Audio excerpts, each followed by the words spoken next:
Good morning and welcome to 365 Days of Amazing Stories with Theo Mayer. Here we are to another Saturday. It's day 308. I got mixed up a little bit on my numbers, so anyway, if you've been watching videos for the last few days, they're off a little bit with, with what their title is.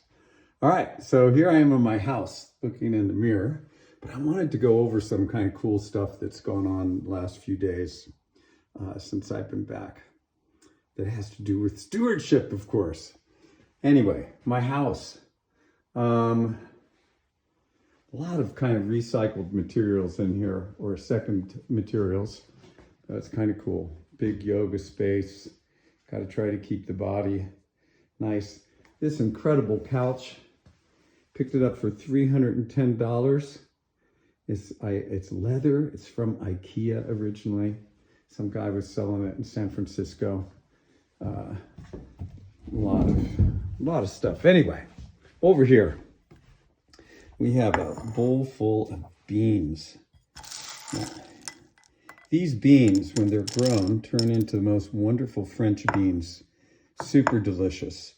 And every fall, we let some of them completely dry out, which turns into our seeds for the next year.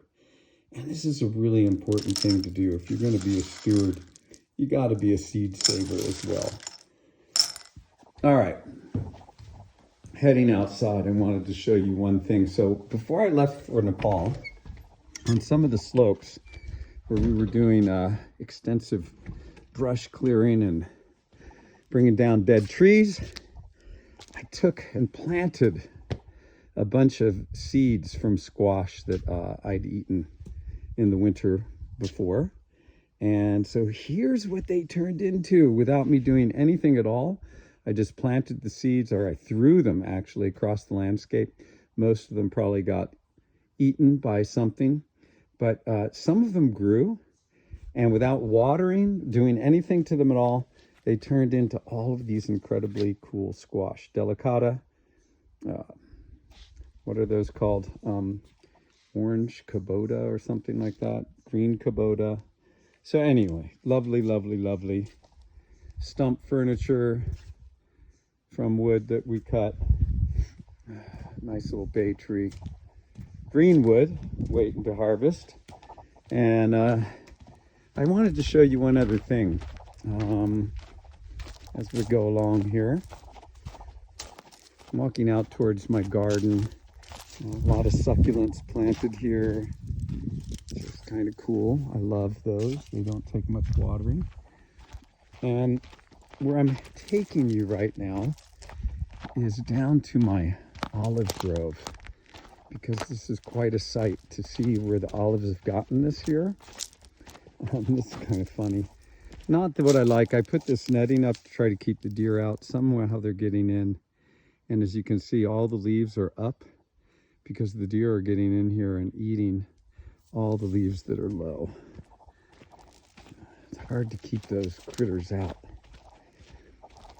So, olives this year. Getting ready to harvest these. I pick them and within a 2-day span, and then take them down to get pressed. And so anyway, it's kind of exciting. We're getting close to olive picking time, and there's a pretty good amount of olives on the trees. So I just wanted to show you that. There's my beehives over there, which I don't know if you remember, but if you'd watched earlier videos, I did have a bear that was getting in, and so I had to put an electric fence around them. Here's an unfortunate thing. Here's a pomegranate that I planted a long time ago, and the roots have been completely destroyed by a gopher. They're not good farmers. So I do have a bunch more that are still growing, but man, those gophers, they're not very good critters. I put these in the ground, try to keep them away. Nothing seems to work very well. Okay, well, that's it for today, or at least this portion of it. I'll maybe try to send something else along. Here is another squash plant that's just come up on its own from some seed that's fallen on the ground. Winter's coming on, so it may not turn into anything, but we'll see. Okay, have a good rest of your day.